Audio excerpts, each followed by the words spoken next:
Puji Tuhan, Shalom, selamat sore Bapak Ibu sekalian.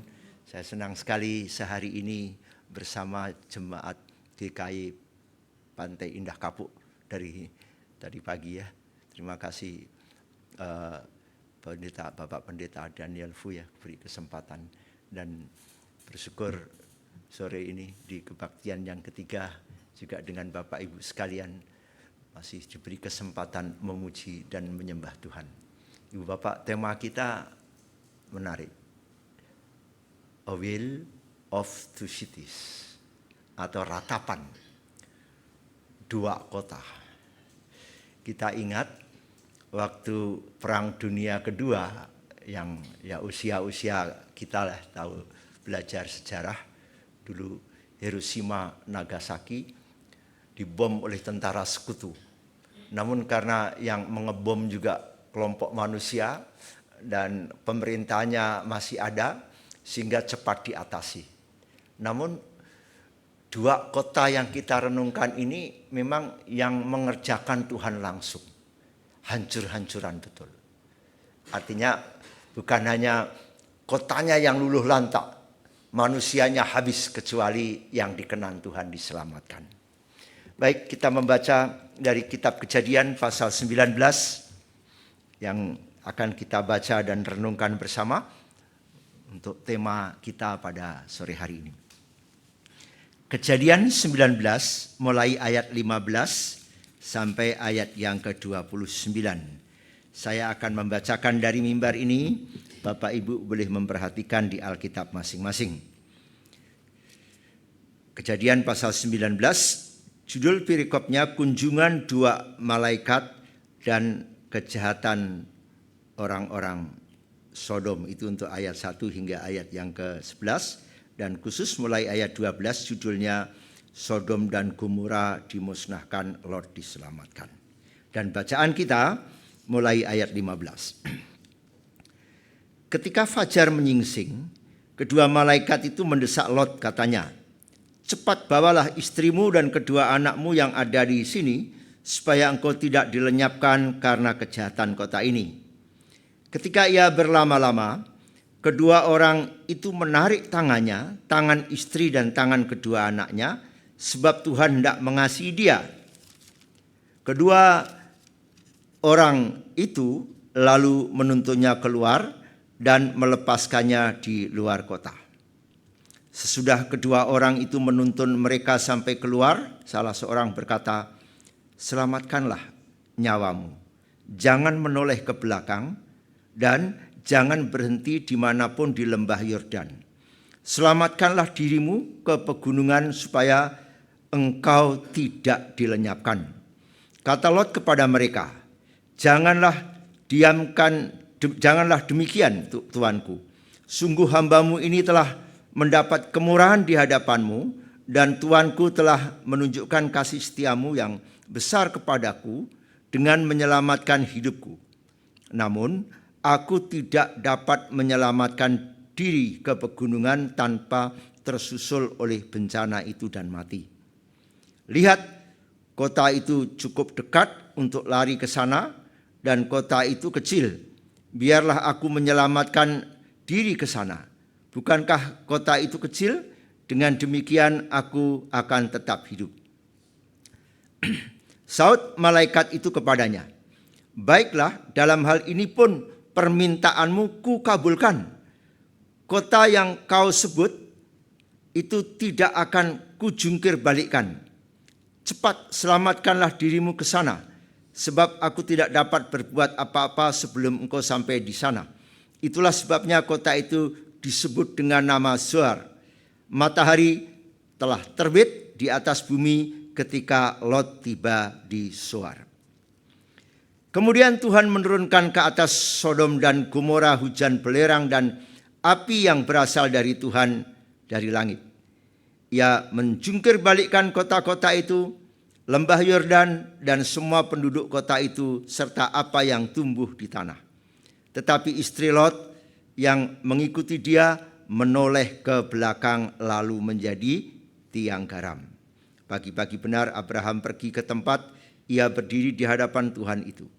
Ketika memandang ke arah Sodom dan Gomora, serta ke seluruh tanah lembah Yordan. Ia melihat asap dari bumi membubung ke atas seperti asap dari tempat peleburan. Demikianlah pada waktu Allah memusnahkan kota-kota di lembah Yordan, Allah ingat kepada Abraham. Allah pun mengeluarkan Lot dari tempat-tempat yang dijungkir balikkan itu ketika kota-kota kediaman Lot dijungkir balikannya. Puji Tuhan, sedemikian firman Tuhan yang kita akan renungkan bersama. Ibu Bapak sekalian, ya, Kejadian pasal 19 mulai ayat 1 hingga ayat 29, konteksnya teks ini berbicara dua kota yaitu Sodom dan Gomora dimusnahkan. Lot, keponakan Abraham, diselamatkan oleh Tuhan dari peristiwa di mana Tuhan menghukum Sodom dan Gomora. Perhatikan ayat yang pertama. Sekalipun Lot sedih oleh perbuatan-perbuatan najis yang didengar dan dilihatnya, Rasul Petrus mengutip 2 Petrus 2 ayat 78, ia masih bersedia mendiamkan kejahatan Sodom demi keuntungan material dan sosial. Artinya dia masih mau kompromi dengan kejahatan gitu loh. Tidak mau bergegas untuk meninggalkan kejahatan itu. Kompromi yang terjadi kepada keluarga, ya, coba klik. Demikian pula terputus laptopnya. Ya.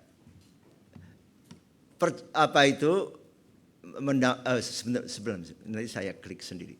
Tulisannya cukup kecil, saya tidak bisa baca dari sini, saya pakai laptop. Ya, kompromi mendatangkan tragedi. Jadi garis bawahi. Kompromi terhadap kejahatan, kompromi terhadap dosa itu mendatangkan tragedi. Ya, Bapak Ibu. Pengaruhnya luar biasa. Kota ditunggang balikkan dan masalah material dan sosial juga mengalami tragedi dalam keluarga. Belum bisa? Nah, baik Bapak Ibu, secara garis besar teks yang diberikan kepada kita untuk kita renungkan kita bagi dalam 4 bagian. Mulai Kejadian pasal 19 ayat 15 sampai 23, disitulah teks kita bicara penyelamatan Lot keluar dari Sodom, kehancuran Sodom. Ayat 24 dan 25 dari Kejadian 11 itu bicara penghancuran Sodom dan Gomora. Dan ayat 26 kita lihat peristiwa tragis, istri Lot yang harusnya selamat akhirnya mengalami kematian. Dan Kejadian pasal 19 ayat 27 hingga 29, di sana Abraham, seorang umat pilihan Allah, Bapak beriman, mengamati kejadian apa yang Tuhan buat di Sodom dan Gomora. Kalau Lot keponakannya Abraham selamat, itu juga karena Tuhan mengingat Abraham umat pilihannya, Bapak orang beriman. Baik Bapak Ibu sekalian, mari kita lihat satu persatu penyelamatan Lot. Menarik sekali, kenapa seorang Lot yang sudah berpisah dengan Abraham, waktu itu ada perkelahian gembala-gembala dan Abraham memberikan kebebasan, kalau kamu ke selatan saya ke utara, kalau kamu ke timur saya ke barat. Dan waktu melayangkan pandangannya, Lot memilih dalam kasat mata ada harapan daerah Sodom dan Gomora untuk menjadi orang kaya. Tapi dia tidak melihat rancangan Tuhan. Nah itu sebabnya sebelum Lot diselamatkan dan rupanya selalu diperingatkan, dipersiapkan. Contoh ya, ketika peristiwa Nuh membuat bahtera juga akan ada penghukuman air bah, itu ada peringatan. Saudara-saudara, memang Alkitab mengatakan tidak akan ada penghukuman lagi dengan air bah, tapi nanti ada penghukuman kekal. Dan juga hadirnya gereja, adanya hamba Tuhan sekolah teologi dan melayani, adanya pengutusan misionari, adanya Bapak Ibu hamba-hamba Tuhan ke rumah-rumah kepada yang belum percaya. Ingat, itu siapkan sebagai persiapan penyelamatan kita. Saya dilahirkan dan dibesarkan dari keluarga Muslim. Al-Quran saya khatam. Saya dijumpai seorang hamba Tuhan. Dan persiapan keselamatan saya luar biasa. Saya harus meninggalkan kampung halaman. Karena daerah saya tidak mungkin untuk membawa saya mengenal Yesus. Itu persiapan yang menarik bagi saya. Dan demikian juga sebelum Sodom dan Gomora dimusnahkan, Lot diberitahu tentang akan datangnya kehancuran. Bapak Ibu, setiap khotbah sebenarnya mengingatkan kita ya. Akan terjadi kedatangan Yesus yang kedua kali. Dan setelah itu orang percaya dalam Yesus yang sudah mati dibangkitkan, yang hidup diubah dalam sekejap mata, dan ada penghakiman. Tetapi juga menarik sekali, begitu banyak orang yang dungu. Bahkan para pemimpin agama Yahudi, Mesias sudah datang ke dunia pun tidak paham itu Mesias, juru selamat. Bahkan mereka kelompok pemimpin agama itu menyalibkan Yesus gitu ya. Sekaliber Yohanes Pembaptis pun peringatan domba Allah, anak domba Allah sudah datang. Dia ragu, dia utus muridnya. Benarkah dia anak domba Allah? Jadi peringatan demi peringatan sebelum hukuman terjadi diberitahu. Nah, dia diperintahkan yaitu memberitahu teman-temannya, saudara-saudaranya. Jadi kayak Yohanes Pembaptis ya, teriaknya hebat. Apa itu? Bertobatlah, kerajaan Allah sudah dekat. Itu peringatan. Nuh membuat bahtera. Diketawain. Hari gini kemarau, buat bahtera di gunung. Padahal peringatan akan ada penghukuman. Dan diingatkan, siapakah kaummu? Mau ada penghukuman, tolong selamatkan. Gitu. Saudara-saudara, saya bergumul dengan keluarga saya. Semua belum percaya Yesus. Waktu anak saya menikah, saya undang. Selama ini mereka tidak mau kunjungi saya, ada di Jawa Timur. Saya undang. Dan puji Tuhan, mungkin hadir ada 40 orang lebih. Karena saya tahu mereka hadir, dalam acara pernikahan itu ada panitia. Saya bilang tambah satu seksi penginjilan. Begitu. Jadi waktu keluarga saya datang, kami inapkan di satu tempat. Jadi seksi penginjilan itu dibentuk. Akhirnya dikumpulkan, setelah makan mulai diinjili satu-satu.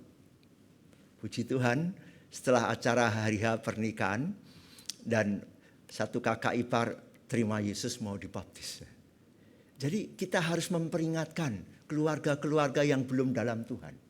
Saya tahu di antara kita yang sudah percaya Yesus, mungkin keluarga kita masih konghucu. Dan kita harus ingatkan, masih ada enggak keluargamu sebelum penghukuman terjadi? Tolong ingatkan, bawa lari kepada Tuhan. Begitu ya. Pasti akan terjadi penghukuman itu. Bangunlah, keluarlah. Menantumu, keluargamu, iparmu, saudaramu, mertuamu. Ingatkan. Begitulah kira-kira ya gambarannya persiapan keselamatan itu. Nah Bapak Ibu, kita lihat penyelamatan Lot keluar dari Sodom. Penyelamatan keluar dari Sodom walaupun tidak ada 10 orang benar. Tapi kita bersyukur sebagaimana dikutip dalam Yeskiel pasal 14 ayat 4. Di antara mereka itulah yang menyelamatkan nyawanya sendiri. Perhatikan di sini. Keselamatan orang yang paling sungguh-sungguh dikasihi Tuhan, orang benar, harus disadari keselamatan kita bukan karena kita lebih baik dari orang lain. Bukan kita lebih berjasa dari orang lain karena uang banyak, dukungan untuk pelayanan banyak, bukan. Tapi semata-mata apa? Kasih karunia Allah, pemberian Allah. Kita harus sadari, bukan karena kebaikan Lot, bukan. Lot bukan siapa-siapa. Walaupun dia tadi milih tempat yang subur, mungkin secara materi banyak. Tapi untuk keselamatan dirinya dari penghukuman Sodom. Bukan karena kelebihan dia. Tapi semata-mata belas kasihan Allah. Ini yang kita harus perhatikan. Yang berikut, kuasa Allah bekerja. Ya, kuasa Allah juga harus diakui sebagai yang membawa keluar kita. dari kegelapan kepada terang. Di antara saudara-saudara saya 7 saudara laki-laki semua. Mungkin hanya satu-satunya saya yang katam dan paling taat. Dan makanya mereka sangat heran. Waktu saya pulang kampung, dulu Pak Muji itu sering olok-olok kita ada satu keluarga Kristen. Mereka kaget jadi percaya ya. Ya itu kerjaan kasih karunia Allah ya. Kerjaan kasih karunia Allah. Nah, Bapak Ibu, bagaimana keadaan berdosa? Kita seperti orang yang sudah masuk lumpur. Begitu kita bergerak lumpur yang hebat, makin dalam ya. Dan itu hanya mungkin terjadi kalau ada orang yang menarik keluar itu. Orang berdosa, walaupun punya investasi uang banyak, dengan uangnya tidak bisa menyelamatkan. Mungkin dia pintar, seorang filsuf, dengan keahlian filsafatnya tidak bisa menyelamatkan. Allah lah yang menuntun keluar. Dan kita tidak akan pernah keluar dari dosa tanpa kasih karunia Allah. Ini yang kita lihat. Dan selanjutnya, jika Allah tidak berbelas kasihan kepada kita, saudara-saudara, kita bukan siapa-siapa. Lot pun sudah diperingatkan, sikapnya masih orang Timur bilang noi-noi. Lambat-lambat, malas-malas. Dan kalau ikut dengan cara demikian, udahlah ngapain satu orang habisin juga. Tapi sikap lambat-lambat itu sebenarnya menghancurkan kita kalau kita nggak gerak cepat. Kalau ada bencana ya, jarang ada bencana orang santai-santai. Kita lihat dulu, mesti langsung kabur. Kalau ada peringatan dini karena gempa, tadi malam ada gempa sedikit ya, goyang. Nggak tahu terasa nggak Bapak Ibu. Biasanya ada peringatan dini, orang cepat-cepat kabur ke cari tempat yang tinggi. Takut ada tsunami, gelombang besar gitu ya. Tapi Lot ini ada ancaman besar, sikapnya tetap seperti seorang pragmatik gitu. Ada bom jatuh, seperti Petrus bergerak cepat. Seorang Lot, seorang pragmatik, dia berkata, bom ya, begitu. Tidak bergerak cepat. Begitu. Nah, Bapak Ibu sekalian, penyelamatan Lot dari Sodom dengan mendesak disertai penuh kemurahan hati, Lot dipaksa untuk berusaha sebaik-baiknya ketika dia dituntun keluar. Dan diminta larilah ke pegunungan. Nah, seperti inilah perintah yang diberikan kepada orang-orang yang melalui anugerah diselamatkan. Tempatnya pun dijelaskan. Cepat ke tempat yang tinggi, ke pegunungan. Janganlah kembali kepada dosa dan iblis. Karena itu arti menengok ke belakang ke arah Sodom. Sebenarnya nanti kita akan bahas bagian belakang. Istri Lot itu melakukan hal yang wajar. Secara manusia sepele. Masa nggak bisa menoleh ke belakang? Abraham saja berdiri memandang kehancuran Sodom dan Gomora. Nanti kenapa hanya menoleh kok dihukum sampai mati gitu? Bukan soal menolehnya gitu ya. Kan perkara sepele. Ada apa sih kok api membumbung begitu ya? Tapi bukan soal ada apa. Nanti kita lihat di bagian itu. Nah, Bapak Ibu, yang berikut, janganlah berhenti pada diri sendiri. Ya udahlah saya di sini saja. Yang penting saya aman. Karena itu arti berhenti dimanapun juga di lembah Yordan itu hanya berpikir sendiri. Dan selanjutnya mendekatlah ke gunung, ke tempat ketinggian.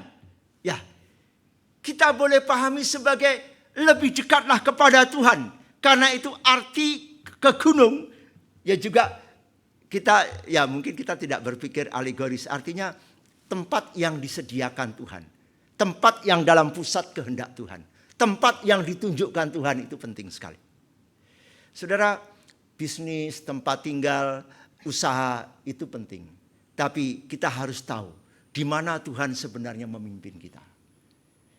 Kalau saya menasihatkan misionari yang mau pergi, semua kita punya panggilan bangsa-bangsa untuk memberkati orang yang belum kenal Tuhan Yesus. Itu Alkitab begitu jelas. Tapi yang perlu kita betul-betul mencari wajah Tuhan adalah apa? Pimpinan Tuhan. Panggilannya jelas. Keluar dari kegelapan. Nah, setelah keluar dari kegelapan, kita mau kemana? Mau berdiri di tempat, berdiam diri? Yang jelas, Efesus 2 ayat 10, diciptakan dalam Kristus untuk melakukan pekerjaan baik yang dipersiapkan Allah sebelumnya. Dan ia mau supaya kita hidup di dalamnya. Apa itu pekerjaan baik? Diciptakan dalam Kristus Yesus, dikeluarkan dari kegelapan untuk melakukan pekerjaan baik yang dipersiapkan Allah. Saudara, kita harus bersyukur. Sebenarnya tidak boleh ada orang Kristen pengangguran. Orang yang diciptakan dalam Kristus disediakan pekerjaan baik yang dipersiapkan Allah. Apa itu? Dihubungkan dengan Kejadian 12. Pekerjaan baik adalah di tempat pekerjaan kita masing-masing, kita terlibat untuk memberkati bangsa-bangsa agar mengenal Tuhan Yesus. Itulah pekerjaan baik yang dimaksud.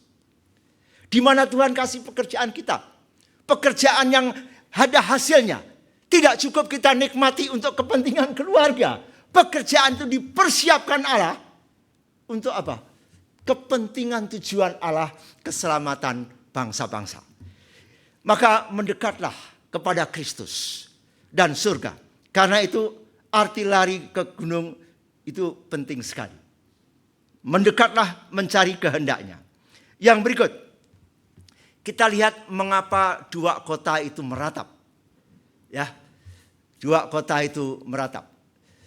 Ratapan dua kota Sodom dan Gomora. Perhatikan ayat 24 hingga 25. Ketika Lot telah memasuki Zoar dengan aman, dan waktu itu terbit matahari, situasi cerah, ya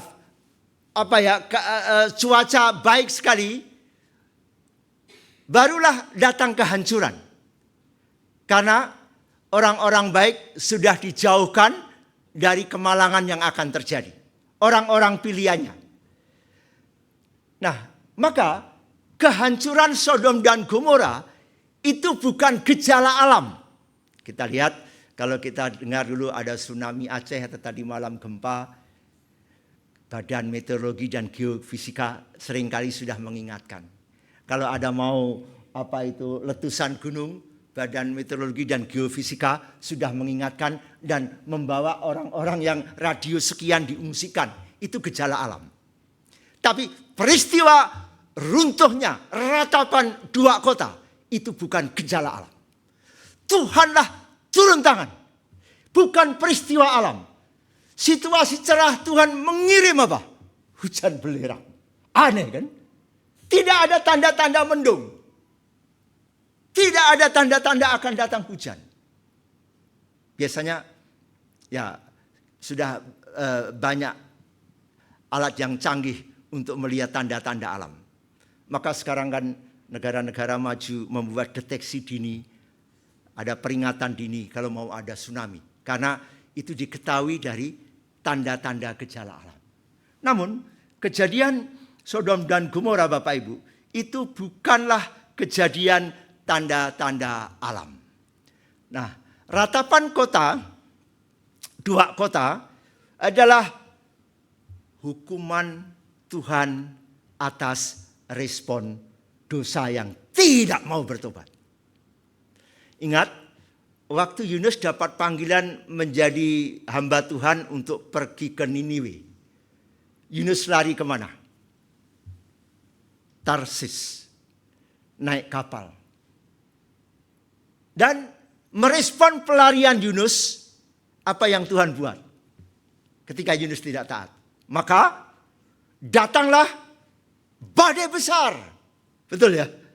Akhirnya kapal terombang-ambing. Dan Yunus kena undi dan harus dilempar di laut.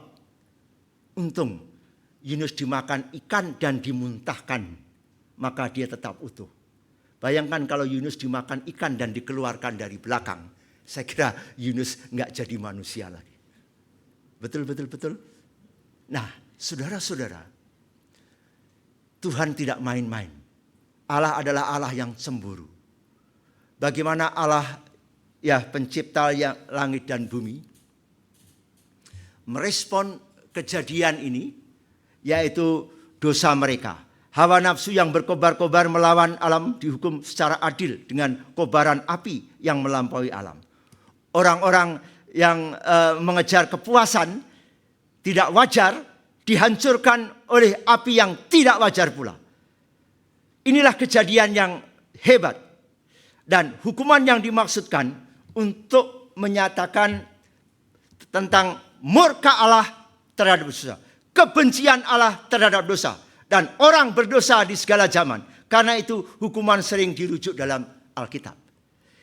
Banyak kutipan perjanjian lama dalam perjanjian baru mengutip peristiwa Sodom dan Gomora, termasuk Tuhan Yesus mengutip peristiwa istri Lot.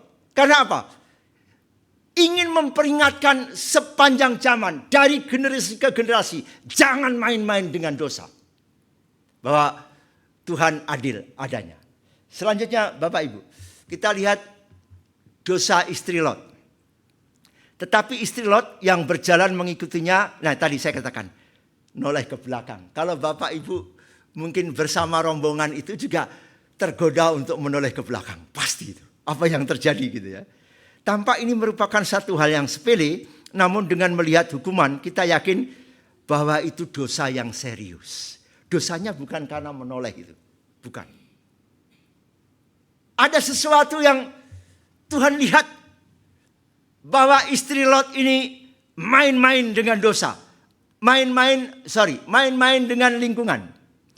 Ia tidak mematuhi apa yang diperintahkan oleh Tuhan. Ketidakpercayaan apa yang mau dilakukan oleh Tuhan. Banyak orang menertawakan, termasuk Sarah dulu. Ada malaikat katakan nanti kamu akan mengandung masa tua. Dia tertawa. Gak percaya akan perbuatan Tuhan. Dia meragukan. Tidak yakin saya Sodom dan Gomora akan dihancurkan. Itulah kejahatan yang tidak percaya kepada firman Tuhan.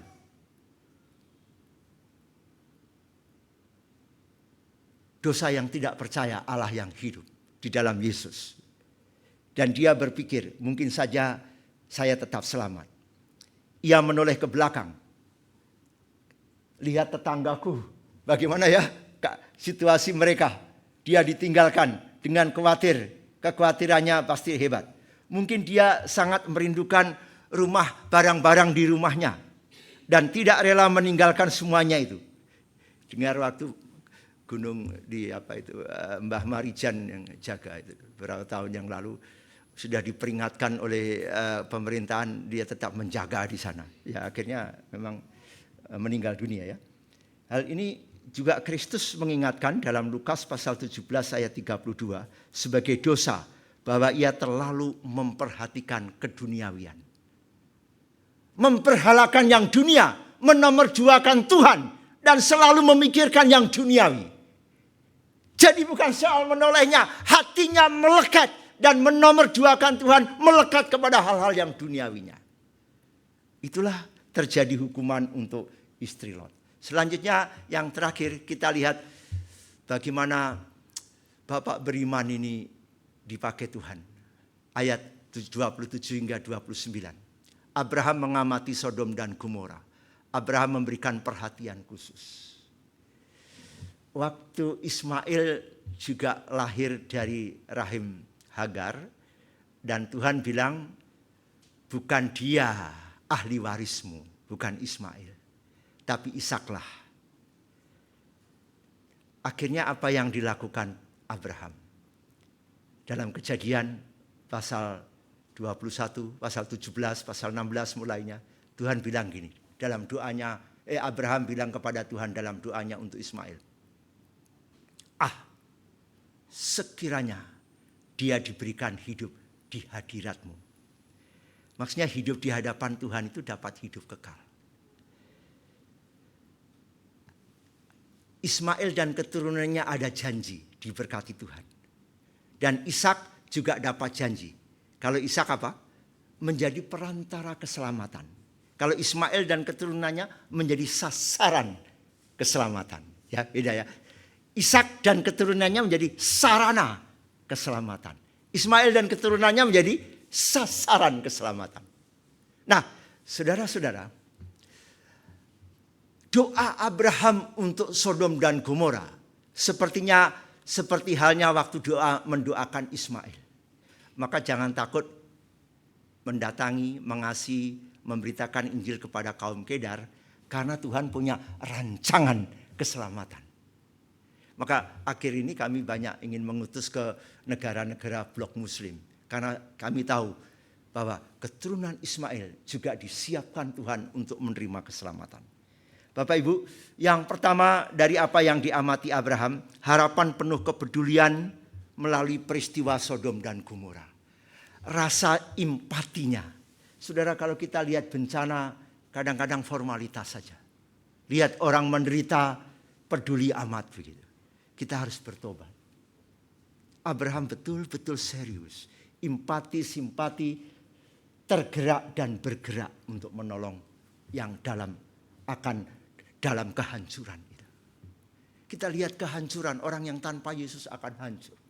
Kita tidur nyenyak dan tidak terlibat untuk memikirkan bagaimana diselamatkan. Abraham menjadi contoh.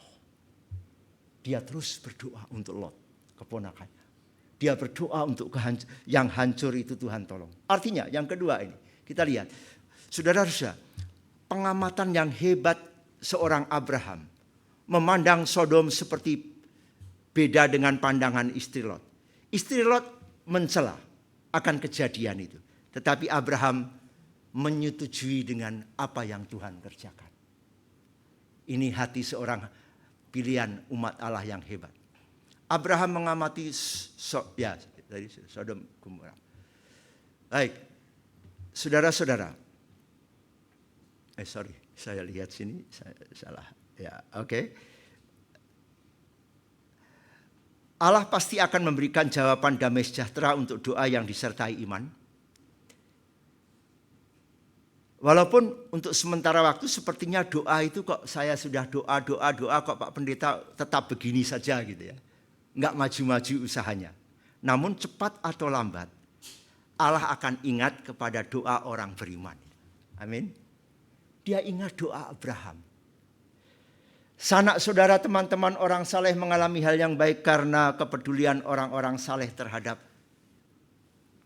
kebinasaan. Kita berdoa supaya ada campur tangan Allah. Karena Abraham menghargai Lot. Karena Allah menghargai Abraham, maka Lot diselamatkan.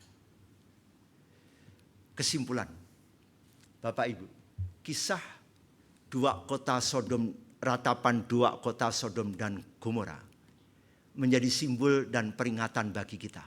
Yang pertama, perhatikan, memilih kemakmuran tanpa Tuhan. Memilih menumpuk kekayaan-kekayaan tanpa Tuhan. Bukan tidak boleh kaya. Perhatikan kata penting, tanpa Tuhan. Maka hanya menuai kebinasaan. Karena banyak orang yang celaka dengan kekayaannya tanpa Tuhan. 2. Menengok ke belakang.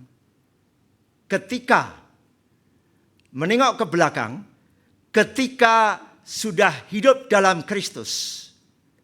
Ya kok rasanya setelah ikut Tuhan rugi tidak menikmati duniawi dulu. Menoleh ke belakang artinya memandang kebinasaan.